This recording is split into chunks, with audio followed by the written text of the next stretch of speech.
नमस्कार किसान भाइयों, आशा आप सभी कुशल मंगल होंगे। दोस्तों, आज हम ले आए हैं आपको अपने खेतों पर। ये है ब्रजराज कृषि फार्म के खेत और ये जो प्लॉट आपको दिखाई दे रहा है ये 2 एकड़ का है और 2 एकड़ का ये खेत है। इसमें टेक्निको कंपनी का 3793 बीज की बुवाई की गई है और ये बुवाई हुई है 28 तारीख को रात को, यानी 28 अक्टूबर की 2024 की रात्रि को बुवाई हुई है। और तो जितना भी हम लोग बीज का प्रोडक्शन करते हैं उसमें खेत में घूम घूम कर हम ये देखते हैं कि कोई भी पौधा इस समय ही देखना जाता है 30 से 35-40 दिन तक खाद देने से पहले, क्योंकि खाद देने के बाद हर कोई पौधा फिर से सही हो जाएगा।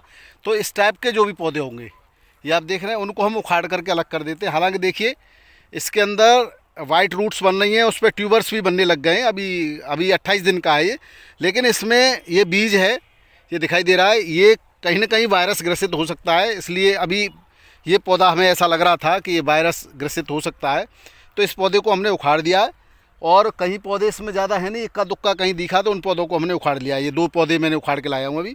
तो इसमें जो है आप देख रहे हैं ये अंदर से रोग ही नज़र आ रहा है, तो इसको उठा करके हम जो है खेत से अलग ले जाएंगे और इसको या तो हम जला देंगे या फिर इसको दूर खेत से दूर फेंकेंगे। इसको यहाँ आस पास नहीं रहने, क्योंकि अगर ऐसे पौधों को हम जो है खेत में छोड़ देते हैं तो कहीं ना कहीं इन पर जब कीट बैठते हैं और इसके रस को चूस करके वो दोनों पौधों पर और पौधों पर बैठते हैं, तो वहाँ पर शुरुआत में इक्का दुक्का खेत में दिखाई देगा, उसके बाद बहुत सारे पौधे वायरस ग्रसित हो जाएंगे और ऐसे बीज को जो है इन्फेक्टेड बीज कहते हैं और उस बीज की बुवाई दोबारा नहीं करनी चाहिए। तो हम ऐसे ही छांटते हैं खेत में से बीज को सही करने के लिए, और कोई भी एक भी पौधा हम इस तरह का जो रोग ग्रसित होगा उसको इसमें खेत में नहीं छोड़ते। आज है 25 नवंबर 2024, तो इसको बुवाई को आज हो गए हैं, आप लगा लीजिए 25 और 3 28-29 दिन हुए हैं। 25 से 28 दिन पर हम पहली खाद को देने के लिए आपको कहते हैं। हालांकि 21 दिन बाद सिंचाई हो जानी चाहिए और 21 से 25 दिन पर पहली खाद दे देनी चाहिए आपको। खाद तो आप बाद में भी दे सकते हो 2-4-5 दिन बाद, क्योंकि इसमें उस समय नमी थी, थोड़ा सा नमी में ही बुवाई हो गई थी इन खेतों में। तो हमने थोड़ा सा लेट सोचा कि कुछ 2-3 दिन लेट हम इसमें पहली सिंचाई करेंगे। कल इसके अंदर पहली सिंचाई सुबह से स्टार्ट हो जाएगी और आज जो है हम इसमें खाद जो है पहली खाद जो देने जा रहे हैं। इसकी बेसल डोज की बात करें तो हमने इसके अंदर 4 पैकेट सिंगल सुपर फास्फेट दिए हैं और करीब 2 या 3 पैकेट हमने जो है डीएपी के लगाए हैं। इसके अंदर ज़्यादा डीएपी की उपलब्धता थी नहीं, चूँकि एसएसपी दिया है उसकी वजह से हमने इसमें बुवाई में भी करीब 1.5 पैकेट पूरे 2 एकड़ के उसमें बुवाई में भी हमने यूरिया को चलाया था, जिससे कि बुवाई के लिए आवश्यक नाइट्रोजन, जो जर्मिनेशन के लिए आवश्यक नाइट्रोजन उसकी पूर्ति हो सके। आज हम इसमें जो है पहली यूरिया के साथ जिंक और ह्यूमिक एसिड देने जा रहे हैं। किसान भाइयों, आपको मैं ये दिखा दूं, ये मोज़ेक कंपनी का लिक्विड जिंक है, जिसके लिए भी आपको बता रहा था। 33% जिंक सल्फेट के रूप में भी आप प्रयोग कर सकते हैं, लेकिन उसका प्रयोग थोड़ा सा और बाद में करना चाहिए। इसके अंदर फास्फोरस है मिट्टी के अंदर और हम पानी से पहले यूज करेंगे, तो ये चिलेटेड जिंक हम प्रयोग कर रहे हैं। और किस तरह से हम यूरिया में इसको मिलाएंगे वो अभी आपको दिखाते हैं। चिलेटेड जिंक है 39.5% और मोज़ेक कंपनी की है। मोज़ेक कंपनी बढ़िया है और आप भी किसी ब्रांडेड कंपनी की ले सकते हैं, कोई ज़रूरी नहीं मोज़ेक के लिए, आप जिस चाहें इसकी उस कंपनी की ले लें। और उसके साथ हम दे रहे हैं ह्यूमिक एसिड 98% में। ये आप देख रहे हैं ब्लैक ज्वेल के नाम से, ये 98% ह्यूमिक रेडिकल क्रॉप साइंस का है और इस ह्यूमिक एसिड का भी इसके साथ हम प्रयोग करेंगे। जैसा कि आपको बताया गया था कि इसमें माइक्रोन्यूट्रिएंट्स जो हैं वो हम अगले पानी पर प्रयोग करेंगे और अभी हम केवल यही 2 चीज़ें यूरिया के साथ लगा रहे हैं। तो इसको लगाने के लिए आपको किस तरह से तैयारी करनी चाहिए, किस तरह से मिलाना चाहिए, उसके लिए मैं आपको लेके चलता हूं, जो हमारे बबलू भाई मिला रहे हैं उनके पास, और आपको दिखाता हूं। देखिए किसान भाई, ये हमने इस 2 एकड़ प्लॉट के लिए सबसे पहले ये 2 पैकेट यूरिया, ये 2 पैकेट खड़े हैं यहाँ पे, ये 2 पैकेट खाली कर लिया इसमें। और अब हम इसमें 2 पैकेट, ये 2 हैं 39.5% के 250 ग्राम ml के जो है लिक्विड जिंक की 2 शीशियाँ हैं। इनको सबसे पहले आप यूरिया को खोल के और एक किसी भी साफ पल्ली पर खाली कर लें। उसके बाद इसमें जिस तरह से हमारे ये बबलू भाई मिला रहे हैं, इस तरह देखिए, उस तरह से पहले इसको पूरा हाथ में मल लो, इसी में सीधे इसी में डालो और इसमें ऐसे करके इसमें डालना है। इस पर एक लेयर चढ़ जाएगी ये। पहले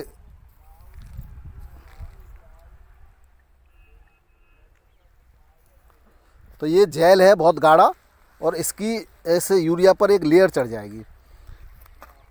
दूसरा भी खोल लो, दोनों पैकेट डाल दो इसी में।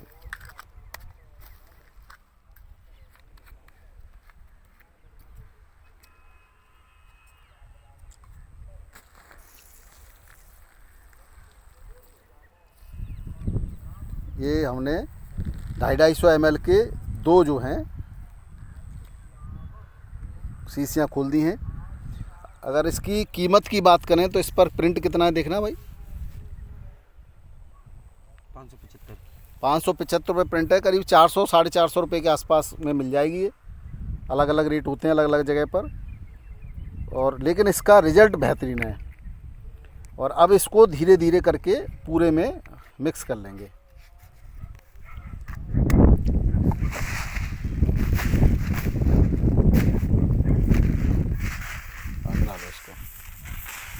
तो इस पर एक लेयर चढ़ जाएगी ये यूरिया के ऊपर, और उसके बाद इसमें मिलाएंगे ह्यूमिक एसिड। ये किस तरह से बिल्कुल एक एक दाने पर लेयर चढ़ जाती है इसकी। किस तरह का हो रहा है।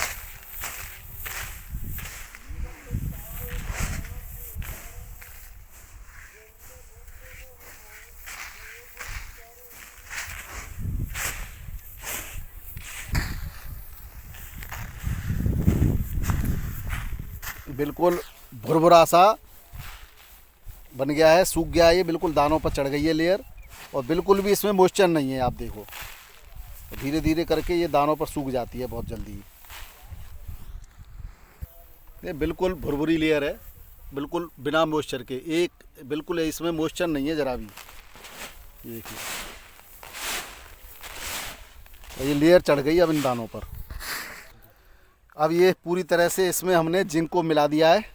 अब हम लेते हैं इस ह्यूमिक एसिड को, और ये दोनों पैकेट ह्यूमिक एसिड हमने खोल दिए। अब इसमें ये ह्यूमिक एसिड को मिलाया जाएगा। तो पूरी तरह से मिल जाए तभी मिलाएं, क्योंकि ह्यूमिक एसिड पर जिंक की लेयर नहीं आनी चाहिए। तो जिंक की लेयर यूरिया पर ही आए, ऐसा ध्यान रखें। और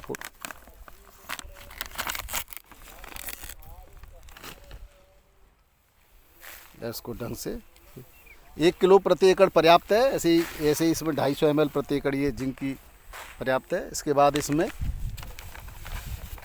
अब क्योंकि शाम के टाइम ही करनी चाहिए, जब इस पर जो है ओस ना हो, पानी ना हो। पानी की बूंदें अगर होंगी इस पर पेड़ों पर, तो ये पेड़ों पर चिपकने का खतरा बना रहता है जिंक का। और जब जहाँ पे पौधों की पत्तियों पर चिपकेगा तो वो पत्तियाँ कमज़ोर होंगी, और वहाँ से फंगस अटैक करने का जो है चांस बना रहता है, खतरा बना रहता है। इसलिए जब दोपहर बाद ही जो है खाद को छिड़काव करें। अब इसलिए हम अब इसको दोपहर बाद ही आज खाद का छिड़काव कर रहे हैं। आज थोड़ा मौसम ऐसा है, बादल से छाए हुए, लेकिन कोई दिक्कत नहीं है। अब ये जो है इसको फेंकवा दिया जाएगा। अभी आपको दिखाएंगे किस तरह से ये झोरी बनाते हैं और उसमें रख करके फेंकते हैं।